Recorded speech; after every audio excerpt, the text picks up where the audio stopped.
confess I spend a lot of time in church. And sometimes I've thought that it'd be great to have people check their watches at the door. I don't mean look at them. I mean leave them there.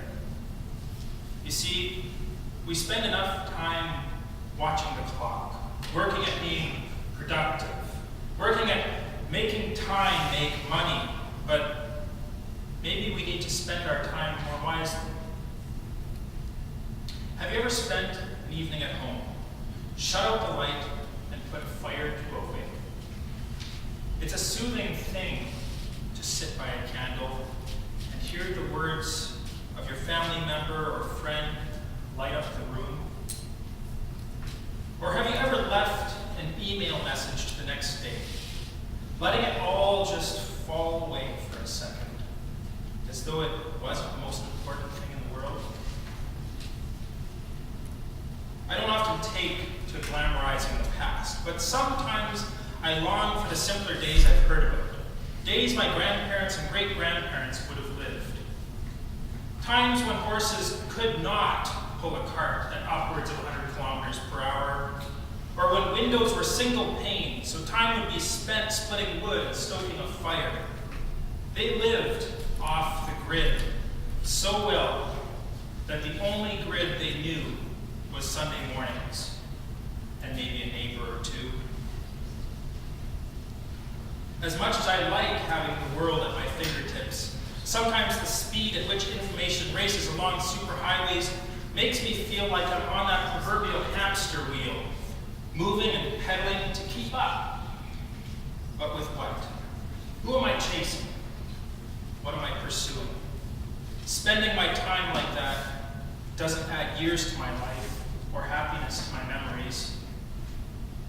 In fact, I find it's those moments when I sit with my kids and listen to them revel in a song they enjoy, or take a moment to pet my puppy dog who just oozes love for me, waiting for the next time she can kiss my face with doggy licks.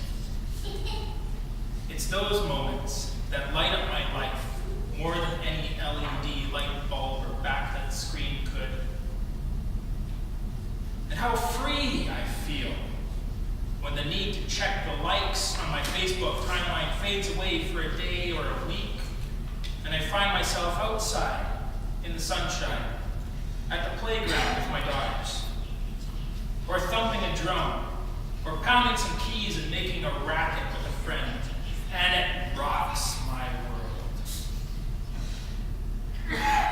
I am plugged into life, but sometimes unplugging is what I need to receive life.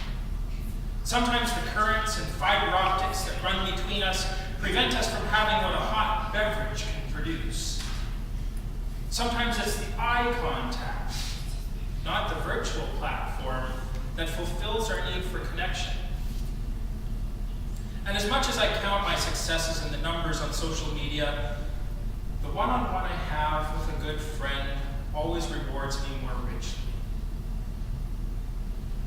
I spend a lot of time journeying with friends who become family at church.